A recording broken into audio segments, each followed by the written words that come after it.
So hello learners, welcome back to learn English by Tabassum. This is Tabassum here. So आज की video में हम बात करेंगे 10th CBSE इंग्लिश का जो चैप्टर नंबर 3 है उसके सेकंड पार्ट के इम्पोर्टेंट क्वेश्चन एंड आंसर्स की। एंड सेकंड पार्ट का जो नेम है वो आप देख सकते हैं, वो है द ब्लैक एरोप्लेन। तो ये फर्स्ट पार्ट जो है उसके इम्पोर्टेंट क्वेश्चन आंसर्स मैं पहले ही आपके साथ डिस्कस कर चुकी हूँ, जिसका नाम है हिज फर्स्ट फ्लाइट। तो उस वीडियो का लिंक आपको डिस्क्रिप्शन बॉक्स में मिल जाएगा। और इसके अलावा इससे प्रीवियस चैप्टर्स के भी सिलेबस नहीं देगा है सेशन 22-23 का, तो फटाफट से देख लो, डिस्क्रिप्शन बॉक्स में लिंक अवेलेबल है ताकि आप इजीली अपना सिलेबस समझ पाएँ। चलिए वीडियो को शुरू करते हैं। अच्छी लगे तो लाइक करें, अपने फ्रेंड्स के साथ शेयर करें और इसके अलावा चैनल को सब्सक्राइब ज़रूर कर लें।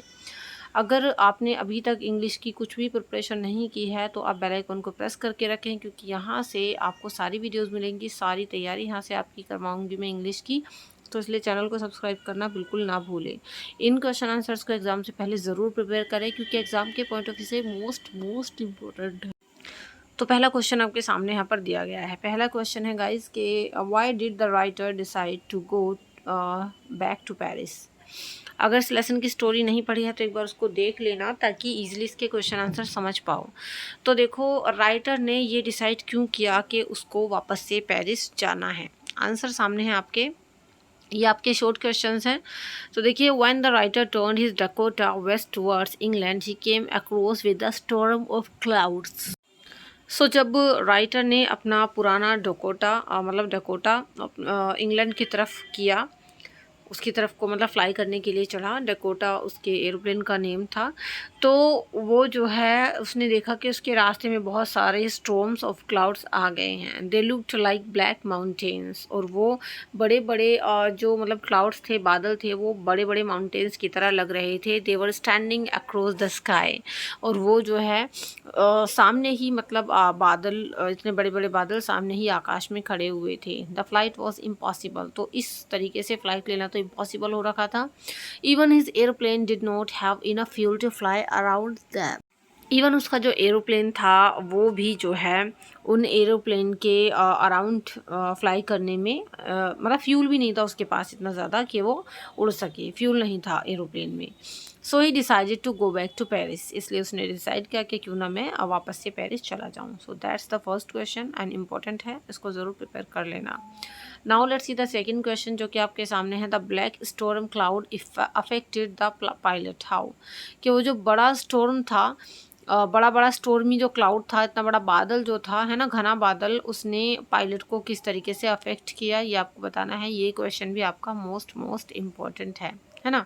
तो उसने पायलट को, यानी जो विमान चलाने वाला था, उसको किस तरीके से प्रभावित किया, ये बताइए। चलिए आंसर देख लेते हैं। द ब्लैक स्टॉर्म क्लाउड्स, तो ये जो तूफ़ानी बादल था वो लुक्ड लाइक ब्लैक माउंटेन्स, वो बड़ा सा एक माउंटेन्स दिख रहा था जैसे कि ब्लैक कलर का माउंटेन हो। The pilot was into the storm, और जो पायलट था वो भी उस बादल के अंदर ही चला गया। His airplane started jumping and twisting in the air, और उसके बाद उसके एयरप्लेन ने जो है जंप करना और ट्विस्ट करना स्टार्ट कर दिया। All his instruments including the compass and the radio etc became dead, और जितने भी इंस्ट्रूमेंट्स थे उसमें कंपास भी था साथ में, और साथ साथ रेडियो भी, वो सारे के सारे डेड हो गए उसके, और सभी इंस्ट्रूमेंट्स ने काम करना बंद कर दिया। There was no answer from Paris control, और उसको पेरिस कंट्रोल से कोई आंसर भी नहीं मिल रहा था। He was lost in the storm, और वो उन बादलों में ही खो गया था। So that's the second question. Now let's move on to the third one. And उससे पहले, if you need PDF of this video, so you can also join my Telegram channel, जिसका लिंक आपको नीचे डिस्क्रिप्शन बॉक्स में मिल जाएगा। वहाँ से ये PDF आप इजीली ले सकते हैं। Now let's see the third question. Third question है, when did Frederick feel himself safe. Frederick ने खुद को सेफ कब फील किया, या फिर when did his fear leave him, या फिर इसको क्वेश्चन को इस तरीके से भी देख सकते हैं कि उसका जो डर है, उसके डर ने उसको कब छोड़ा, है ना, अपने आप को कब उसने सेफ फील किया, या फिर उसके डर ने उसको कब छोड़ा। ये दोनों ही तरीके से क्वेश्चन आ सकता है। Answer would be the same. तो आंसर है आपका, Frederick was following the black aeroplane like an obedient child. Frederick जो था वो उस ब्लैक एरोप्लेन को फॉलो कर रहा था जैसे कि कोई ओबीडियंट चाइल्ड होता है, जैसे कि कोई बहुत ही आज्ञाकारी बच्चा होता है। Both went on flying more than half an hour, और दोनों ही मतलब ब्लैक एयरप्लेन के पीछे पीछे जो फ्रेडरिक का डकोटा था, दोनों ही एयरप्लेन लगभग आधे घंटे से भी ज़्यादा ऐसे ही जो है फ्लाई करते रहे। But Frederick was frightened for shortage of fuel in his airplane. But Frederick जो था वो बहुत डर गया था क्योंकि उसके एयरप्लेन में फ्यूल की शॉर्टेज थी, ईंधन नहीं था, मतलब कम था। His fear left on seeing two straight lines of light before him. और उसने देखा कि दो स्ट्रेट लाइट्स थी, है ना, दो स्ट्रेट लाइन्स थी लाइट की, और वो उसके सामने थी, तब जाकर उसका डर कम हुआ। और वो लाइट किस चीज़ की थी, जो दो स्ट्रेट लाइन दिख रही थी, है ना, वो लाइट किस चीज़ की थी? It was a runway, runway था वो, एयरपोर्ट था। ही वॉज सेफ, तो दैट्स वो सेफ हुआ, फिर उसके बाद वो सेफ हो गया।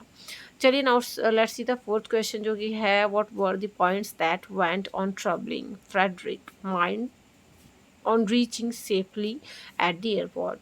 तो एयरपोर्ट पर सेफ पहुंचने पर भी फ्रेडरिक के मन में क्या क्या चीज़ें थी जिनसे वो जूझ रहा था, कौन कौन से पॉइंट्स थे जो उसको ट्रबल कर रहे थे। एयरपोर्ट पहुंच गया उसके बाद भी।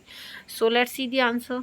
So now let's see the answer. On reaching the airport, he asked the woman at the control center about the other pilot. जब देखो वो एयरपोर्ट पर पहुंच गया फ्रेडरिक, तो उसने जो वहाँ पर वुमेन थी उनसे पूछा, जो कंट्रोल सेंटर में बैठी हुई थी, कि बताइए दूसरे पायलट के बारे में। उससे पूछा उसने दूसरे पायलट के बारे में। But she told that there was none. मगर उसने बोला कि वहाँ पर उसके अलावा, यानी फ्रेडरिक के एयरप्लेन के अलावा और कोई भी एरोप्लेन वहाँ पर नहीं था। Still the following points went on troubling him.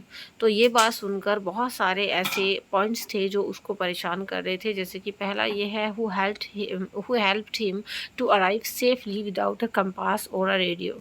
कि आखिर उसकी हेल्प किसने की बिना किसी कंपास और रेडियो के सेफली यहाँ पर पहुँचने में। मतलब उसका कंपास भी काम नहीं कर रहा था, इवन रेडियो भी काम नहीं कर रहा था, फिर भी वो कौन था, यानी वो ब्लैक एरोप्लेन आखिर था किसका जिसने उसको सेफली वहाँ पर पहुँचा दिया बिना किसी हेल्प के।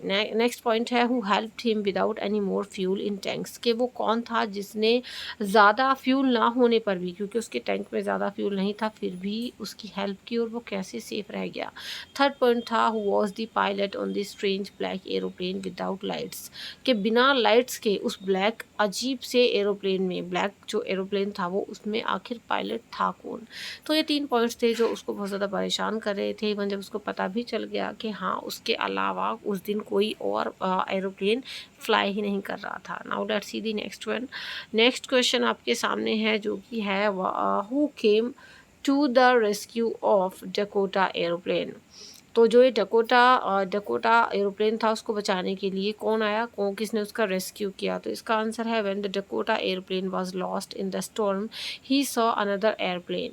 कि जब डकोटा एयरप्लेन उस तूफान में कहीं खो सा गया था, तो उसने देखा एक कोई दूसरा एरोप्लेन, है ना। डकोटा के पायलट यानी फ्रेडरिक ने देखा किसको, किसी दूसरे एरोप्लेन को। It had no light on its wings. और उसके विंग्स पर कोई लाइट्स भी नहीं थी। But the pilot of the Dakota could see the pilot's face. मगर जो डकोटा का पायलट था वो उस ब्लैक एरोप्लेन के पायलट के फेस को देख पा रहा था। He turn towards him. तो वो इसलिए उसकी तरफ को मुड़ गया। The writer was happy to see another person. और वो राइटर खुश हुआ कि भाई चलो मेरे अलावा यहाँ पर कोई और एयरप्लेन भी है और मैं उसको फॉलो करूँगा और मैं सेफ रहूँगा। So he followed at his advice. और इसलिए उसने उसकी एडवाइस को फॉलो किया और उसका पीछा करते करते वो सेफली आ गया। चलिए आई होप ये क्वेश्चन आंसर्स आप एग्जाम से पहले ज़रूर प्रिपेयर करेंगे। वीडियो अच्छी लगी हो तो लाइक और शेयर कर देना, चैनल को सब्सक्राइब कर लेना। And if you need this PDF, so for PDF you can also join my Telegram channel, जिसका लिंक डिस्क्रिप्शन बॉक्स में आपको दिया गया है। एंड हाँ, अगर आपने सिलेबस नहीं पढ़ा है, मतलब सिलेबस आपको नहीं पता है, तो डिस्क्रिप्शन बॉक्स में वो वीडियो भी मिल जाएगी। इसके अलावा प्रीवियस चैप्टर्स के लिंक भी आपको डिस्क्रिप्शन बॉक्स में ईजिली मिल जाएंगे। So see you in the next video. Till then be a learner and learn English. Thank you and good bye.